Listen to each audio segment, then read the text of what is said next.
I request all of you to kindly stand up for the ICAI motto song and Tamil Thai Varthu.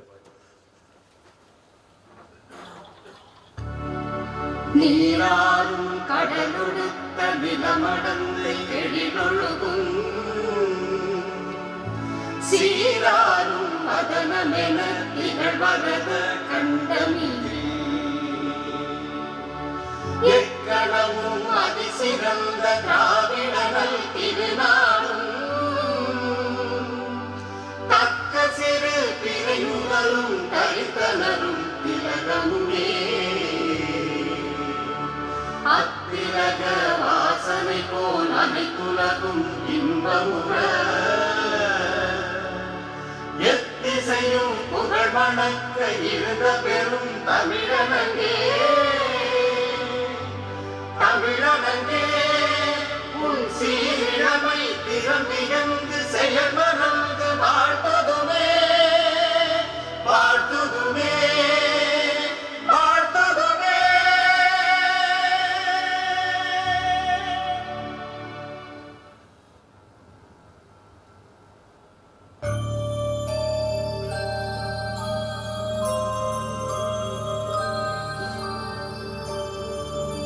येष सुप्तेषु जागृति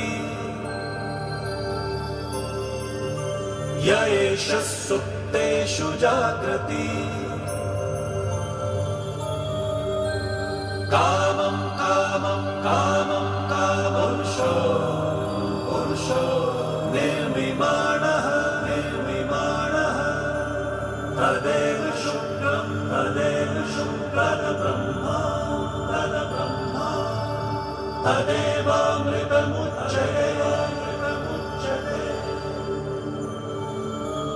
तस्मिन् लोकः शितः सर्वे तदूनात्यति कश्चन एतद्द्वैत एतद्द्वैत एतद्द्वैत एतद्द्वैत एतद्द्वैत Vanakkam. On behalf of the Chairman of SIRC of ICAI, CA P.V. Rajarajeshwaran, I deem it as a privilege to be amongst you in this 2-day mega All India CPE conference, which is being conducted at this point of time in order to see that both ends are met. The CPE credit is also being taken along with the best of the speakers from all over India coming to Chennai at this point of time, living all their celebrations of Christmas to New Year in their cities and being with the intellectual chartered accountants of Chennai, and all credit goes to CFV Murali for organizing these speakers. I would request you to give a loud applause for. In the absence of the speaker only we can take it, and we welcome the speaker of the first session, C.A. Girish Ahuja, for this.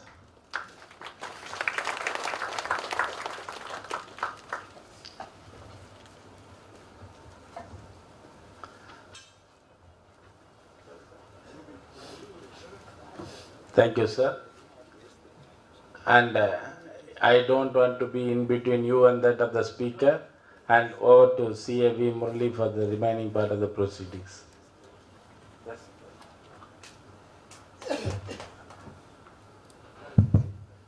Dear friends, the first session is taxation of charitable trusts and non-profit organizations.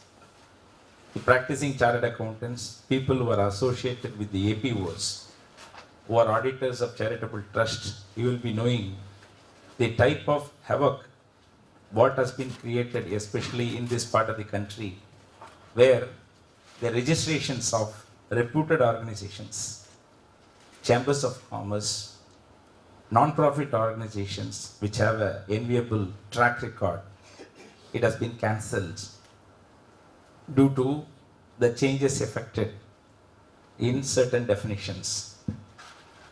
So, it has been restricted. It could not be taken a national furor because even some of the chambers where I am associated nationally, they said better to underplay, because if this thing is highlighted, it is possible that directors of exemptions in other parts, they will take the cue and they will also cancel the registration. Better we will not make it big. That was the scenario. With the result, we went to the CIT appeals, then we went to tribunal and high court levels. It is pending. Stay orders have been given. And it has got a demotivating effect on the people who are contributing, the people who are running, trustees, genuine people also got hit in the process. This has been pointed out to Mr. Palni Manikam, where I am the chairman of the All India Taxpayers Association. We invited Mr. Palni Manikam and we have organized a conference in Savera where we have pointed out to him. He looked into, he said that genuine trust will not be hit. But then the situation not changed. The amendment has not come. And Mr. Girish also will touch upon that particular issue as well. And the present regime being professional friendly, investor friendly, tax assessee friendly, so certain long-standing amendments will take place, we hope. And with this, we have an excellent speaker, and Dr. Girish Ahuja. I need not introduce in a gathering like this. He is a chartered accountant. He is did his PhD. He is a product of Shriram College of Commerce. He was the professor of our Honorable Minister Arun Jaitley, and many of the reputed people did coaching under him, so that he will continue to coach, so that the right thinking can prevail, so that they continue to be professional in their approach as well. And he is a rank holder both in CA inter-examination, CA final examination. He is a position holder even in the Bachelor of Commerce in the Shriram College of Commerce. He has addressed well over 2,500 seminars and conferences. You can divide by the number of days. And making a provision for travel, you will be knowing how devoted a person has been, how passionate. Unless until you are passionate, you may not be able to do it as such. Unless you are driven by that fire in the belly, it's not possible as such. And he is contributing for our pre-budget memorandum, post-budget memorandum submitted by our institute. Many of the points he has given, and he is associated with our accounting standard board for well over 3 years. And Mr. Arun Jaitley ji was there earlier, Ministry of Law, Justice and Company Affairs. He nominated sir for 2 terms as a co-opted member. It's not co-option, as a council member of the Institute of Company Secretaries of India in Delhi. For 6 years, he has been nominated continuously. And he is also nominated as a director of various companies. He is a director of various public limited companies. He is associated with the various charitable trusts. And he has come all the way from Delhi, leaving a very important engagement in Noida. Noida, we have a conference where Mr. Sinha's son, former Finance Minister Sinha's son, who is a Union Minister of State for Finance, he is the chief guest. But leaving that, he said, no, I have committed here, because in December, like a music December season going on, like that, this particular December season is incomplete in CA Institute without Mr. Girish Ahuja ji as such. That fixture has to go on as such. And even in the music season, it is possible that certain musicians who are there, they will be there after some time, 10 years, like a passing cloud, they may be going away as such. Sudha Raghunathan will be there, and other person, after 20 years, if you see, the names might have changed. But here, he remains as such. Last 2 decades of my thing, I am seeing him, and he remains. And that is the thing, that passion. That's why I set fire in the wall. And with this background, I have great pleasure in presenting before you Dr. Girish Ahuja. Please give him a very big hand. And on behalf of SIRC, I request our chairman, Mr. Raja Rajeswaran, to present a shawl to our chief guest.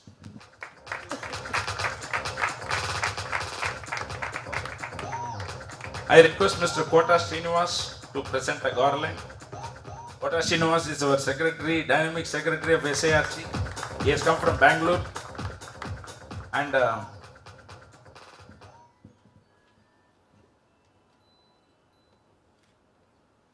I request Rajeshwaran to hand over a memento also to our honorable speaker. And a word about Rajarajeshwaran. He is a dynamic chairman. He did a marvelous conference in Madurai. Organizing a conference in Chennai is not a big thing. At a very short notice of 3 days, we can have a conference also. It's not an issue. But in Madurai, keeping a captive audience of something around 600, 700, organizing a conference of 2,500, that means how much pressure would be there on infrastructure, how many lodges would have been filled, how much travel, and new planes will not be given by the Air India or something like that since he is doing a conference. With the existing infrastructure, all the members have to reach Madurai. With that, he achieved 2,500 with who is who. With Nirmala Sitharaman inaugurating the conference, it's something, it is again, kindly give a big this thing. See, everyone is interested, but then somebody, it is called beyond the call of duty, we call. So that he has done admirably. Thank you very much, Mr. Rajarajeshwaran. I would like to present a shawl to Mr. Rajarajeshwaran as well, who has come from Bangalore. We have an All India Students Conference. He attended and he has come today to participate here.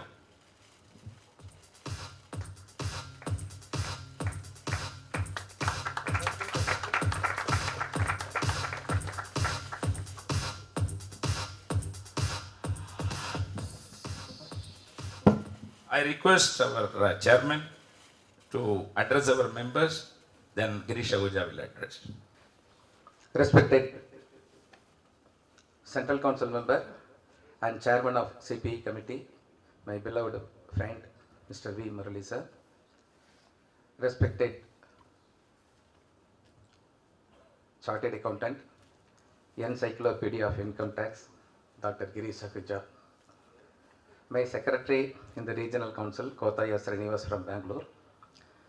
My colleagues in the council, Mr. P.R. Arulvali, the chairman of CPE Committee of Southern India Regional Council of the Institute of Chartered Accountants of India, Mr. Gopal Krishna Raju, my colleague in the council, respected senior members of the profession, my professional colleagues, invitees.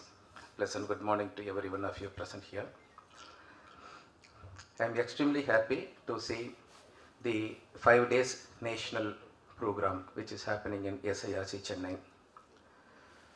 I requested Mr. V. Murali, respected Central Council member, to organize certain programs for the benefit of the members and also to give some mileage to Southern India Regional Council so that the Southern India Regional Council should be on the top of all the 5 regions throughout the country.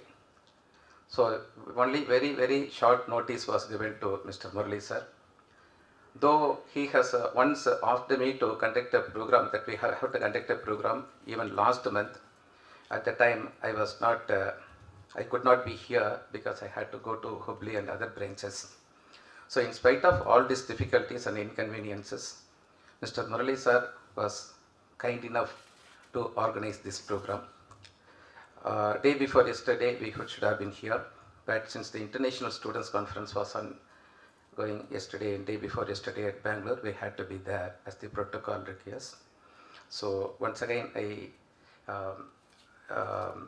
express my happiness to Mr. Murali sir for organizing this program, which is taking the SIRC to the greater heights in all India level. Then it's my pleasure to have Dr. Girish Ahuja with us. We have been meeting very often and his speech is inspiring, even without any PowerPoint or without any papers. Even at times some people used to come to the dais podium after he addresses the members whether he is having any big paper. So such an eminent personality Dr. Girish Ahuja is. I welcome on behalf of Southern India Regional Council and on your behalf Dr. Girish Ahuja. I welcome all the council members, Murali sir and all of you. Thank you very much.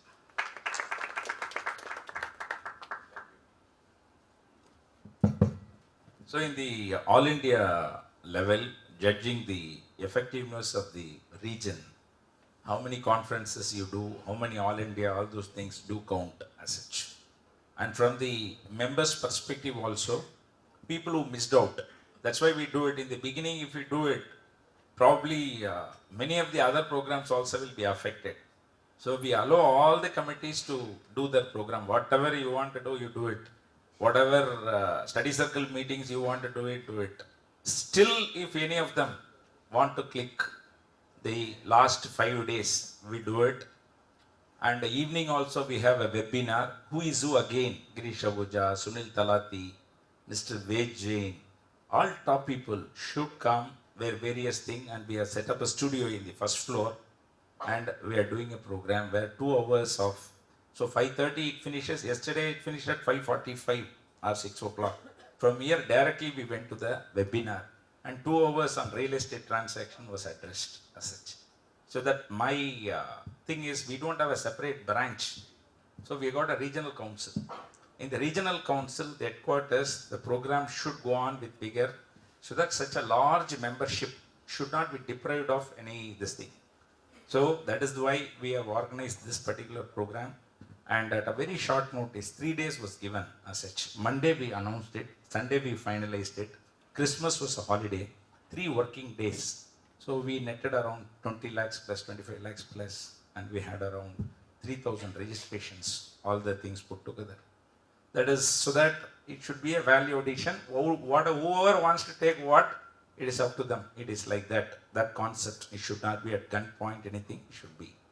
And the sheet anchor role played by stalwarts like Girish Ahuja, who have come here because they have got all India level. He is based at Chennai, and various regions are calling him. But still, at short notice, we organize a program. Short notice only we informed, whether it is the Chief Commissioner, Director General Investigation, or Director Exemptions, or CIT Inspection Investigation, or Justice Ram Subramaniam will be coming. Everybody short notice, 3 days only. And all of them have come because of the love of the profession, respect of the profession.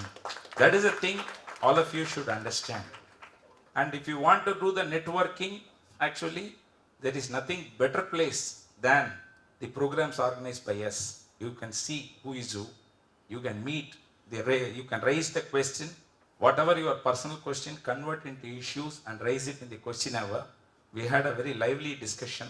So 30 topics and 30 eminent speakers who are coming. It's very difficult to organize because if you invite anybody from Delhi here, it will cost not less than 60 to 70,000 rupees in Christmas season. And but it is not unless and until the scale is very high, it cannot absorb. It's not possible to make it a positive program and give. So smaller organizations cannot afford. Whenever they are visiting, they will take. There also will add. They will have a request. Please sir, take it like that. It's very difficult. So only when you have a large scale. So we have to think of large scale. We will do it in a bigger way, so that all the people, outstation people can come. You will have the benefit. That is the concept. For that, the cooperation from the members, cooperation from the administration, and cooperation, excellent cooperation from eminent speakers like them, and eminent dignitaries who are leaving all the work. TDS, CCIT, he is going to come, and Sunil Talati come all the way from Ahmedabad. Tickets are not available. Kerala and all not available. Coming from another place, Trivandrum, to reach here, we found so much difficulty. We had a council meeting. The prices have been skyrocketed, actually. No, not available at all. There is a fog. Yesterday, our secretary, CPE secretary, came after 7 hours or 8 hours delay. Morning is supposed to be there. He reached here during webinar conference. I said, you are right in time for webinar, I told him. No, sir, I am late for 10 minutes even for webinar, he said, because there was a delay of 7 hours, 8 hours. With that, they are coming as such. So it is up to us to make best use of it and empower yourself in the profession. With these remarks, I request Dr. Girish Ahuja to present Taxation of Charitable Trust and Non-Profit Organization. Thank you. Good morning. Chairman of the CP Committee of the Institute of Chartered Accountant of India, Mr. V. Murali, of course the Central Council member. Chairman of the Southern India Regional Council, Mr. Raja Rajeshwaran. Secretary, Mr. Kota S. Srinivas. And of course, Chairman of the CP Committee of Southern India Region, Mr. P.R. Aroli, and finally, Mr. Gopal Krishna Raju. Sitting in front of me, of course, Mr. Bansal, CP Committee Secretary. Ladies and gentlemen. Well, friends, talking about trust. I talked to you HUF yesterday, and I told you nobody knows anything. And I'm going to talk to you about trust. Here also nobody knows anything. So these two topics have been selected, but let us discuss those topics. We still know something, they don't know anything, I'm telling you, even in trust also. Before I take up charitable trust, let me give you, there are one set of sections which are giving exemption, starting from section 11, 12 and 13. And there is another section also giving exemption for a charitable trust, and that is given under section 10 clause 23C. So we have on one side section 10 23C, we have on the other side section 11, 12, 13. 11, 12, 13 I'll take up, I'll compare it with 10 23C during the course of time, and you will find what kind of things are there in 10 23C and 11, 12 and 13.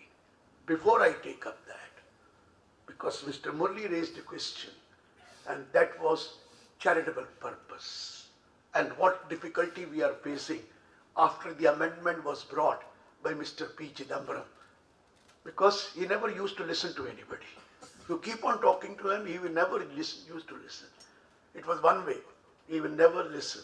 I told him several times that you are coming out with the wrong type of amendments, but he didn't listen. Thanks to Mr. Pranab Mukherjee, the then finance minister, he made small changes. But thanks to the court, there are certain other things which have come also. So I'm coming to section 2 clause 15, meaning of a charitable purpose, before I discuss anything. What does it say? Charitable purpose includes, number 1, relief to the poor. Number 2, education. Number 3, medical relief. Number 4, preservation of environment, including forest, wildlife, watershed, preservation of monument or other places of historic importance, and last is advancement of any other object of general public utility. This is the meaning of a charitable purpose. I'm not talking about religious purpose. Religious is always for religion, to propagate the religion. I'm talking about charitable purpose. Religious trust also there, but charitable is this. Number 1, relief to the poor. There's absolutely no problem if we have a trust registered as a relief to the poor. You can do any kind of a business which is incidental to the attainment of the objective of the trust. We don't have any problem. If it is education or medical relief or environment, preservation of environment or monument, still you can do business. The trust can do business, provided that business is incidental to the attainment of the objective of the trust. So as regards relief, as regards education, as regards medical relief, as regards preservation of environment and monument, there is absolutely no problem. The problem arises with the proviso which was inserted under section 2 clause 15 by the then finance minister P. Chidambaram, saying that advancement of any other object of general public utility will not be called a charitable purpose, will not be called a charitable purpose if it involves an activity of carrying on any trade, commerce or business, or activity of rendering the service to any trade, commerce or business, whether for any consideration or any fee or any remuneration. Are you getting my point, what I said? That if you are registered under advancement of any other object of general public utility, and if you are carrying on any trade, if you are carrying on any commerce or a business, or rendering service to them, in that case, you will not be treated as a charitable purpose, and your income will be totally taxable, fully taxable, provided you are registered at advancement of any other object of general public utility. at that time, we could not understand what kind of change was brought in. We were thinking that they are talking about gaushalas, they are talking about dharamshalas, and if it is a gaushala, there are going to be cows, and if there is gaushala, there are going to be cows, and there is cow, there is going to be milk, and if there is a milk, you will sell that milk, and it will be treated as a commercial activity. Therefore, gaushala income will be fully taxable. We thought of that. Dharamshala. If there are dharamshalas, there are rooms there, and they give room on rent, maybe charging a little amount on rent. So they will be calling a commercial activity, and they will be fully taxable. But we didn't realize Mr. Chandragram had different thing in mind. It was marketing committees, port trust, maritime board, and all other they had in mind. Okay, they are doing charitable. So this was the reason they said advancement of any other public utility will be covered if it is doing commerce. We gave post-budget memorandum. We met the finance minister. I remember that time. There was no point going to him, because whenever you used to go to his room, even the president, secretary, and other people, he never used to sit in the chair. When he doesn't sit in the chair, how can you sit there? You will have to keep standing. How much time can you talk to him while standing? Maybe maximum 1 minute or 2 minutes, and he will be looking at the TV also at the same time. So therefore, absolutely nothing happened, and he did not do any change. After Mr. Pranab Mukherjee took over, we again represented, and he listened to us. But at that time, Mr. Pranab Mukherjee, we also didn't know the intricacy of the problem. He said, further provided that, amendment was introduced, further provided that the advancement of general public utility will not be called a charitable purpose if the gross receipts from that commercial activity does not exceed rupees 10 lakh. It was 10 lakh at that point. And next year, he raised it to rupees 25 lakh. So if you are registered under advancement of any general public utility, and if your gross receipt for commercial activity, I'm talking about commercial activity, does not exceed 25 lakh gross receipt, then in that case, you will not be covered, you will be eligible for exemption as charitable trust or charitable organization. It is only a small amount of 25 lakh. But still, we could manage. But now, there are so many judgments which has come. GSI, Delhi High Court, Sabarmati Goshala Ashram Trust, Gujarat High Court, saying that, okay, you have to first prove that the trust is carrying on business. By charging a nominal fee, by charging a certain amount, it does not mean you are carrying on business. You have to prove that it is doing business. Business is done only for making profit. When there is a gaushala, the gaushala is only to look after the animals, the cows there, and not to sell the milk. Our business is not to sell the milk. Obviously, there will be a certain milk which will be produced, we will be selling it, but it will not be treated as a commercial activity. So even certain organizations, like very organization, are charging certain fee. And if they are charging certain fee, it is a token fee charge, it is not treated as business activity, so you cannot be called a person carrying on commercial activity. So even if some commercial activity is there, but if you are charging a normal fee and the object is not to make any profit, some organization are selling books and they are making certain, he says it's not, the purpose is not to sell the book, purpose is not to earn the income, purpose is to propagate. Therefore, there is nothing to worry. You have judgments in your favor saying that even if you are doing commercial activity, if this commercial activity does not amount to earning profit, is only a token fee charge, you still will be allowed exemption. Clear, sir? This is the point which I wanted to raise because Mr. Murli had raised that. Now, please let us compare a very, very important thing. 1023C, section 11, 12, 13. 11, 12, 13 cover charitable and religious trust. How do you form a trust, a charitable organization? We have three cases. Formation you will be doing. Either you will be a society registered under the Society Registration Act, or you will be Section 520, Section 25 company, or you will be writing a trust deed. By creating a trust deed is registered and you can create a trust. This is the constitution of that trust. Now try to see. I'm going to be little technical. Section 10 clause 23 C has many sub-clauses, and I'm concentrating on section 10 clause 23 sub-clause 3IAB, sub-clause 3IAC, sub-clause 3IAD, sub-clause 3IAE, sub-clause VI. I'm not taking 4 and 5, it is charitable or religious notified, and sub-clause VIA. Sounding very technical, but if I don't use the sub-clause, you know it, what is it? I'm talking about section 10 clause 23C, sub-clause 3IAB. What does it say? Income of a university or other educational institutions not for making profit but for imparting education, which is wholly or substantially funded by the government, shall be fully exempt.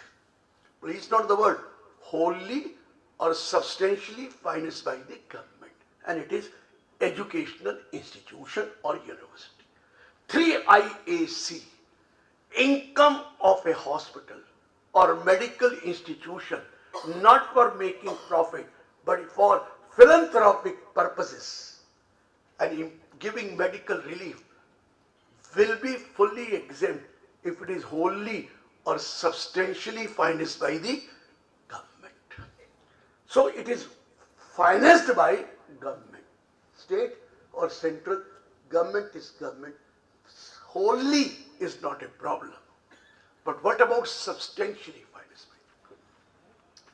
Till last year, I'm not talking about the amendment which has come this time.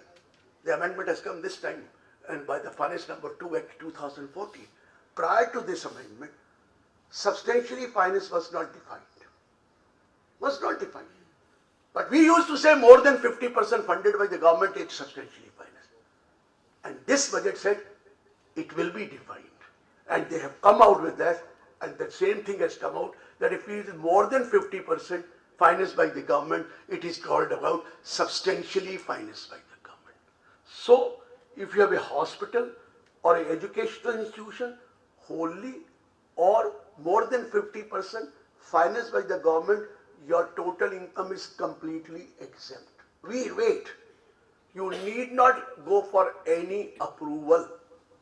No approval. You need not file any return. No return required. You need not go for any audit. No audit is required. And there is no other condition of 85% or 15%. Its income is totally exempt without any condition. The only condition is wholly, substantially financed by the government. No return, nothing, totally exempt. University, colleges which are wholly or substantially financed by the government. Similarly, hospitals for philanthropic purposes, if they are wholly or financed or substantially financed by the government, their total income will be completely exempt without any rider, without any condition. Clear, sir? Now coming to section 10 clause 23C, subclause 3IAD and subclause 3IAE. What is that? Income of a university or other educational institution not for making profit but for imparting education whose gross receipts, total gross receipt does not exceed 1 crore. Does not exceed 1 crore. And 3IAE is also hospitals and medical institutions whose gross receipt does not exceed 1 crore. Now, if you are a hospital or educational institution and your gross receipt does not exceed 1 crore, you don't need any approval. You don't need any audit. No audit is required, no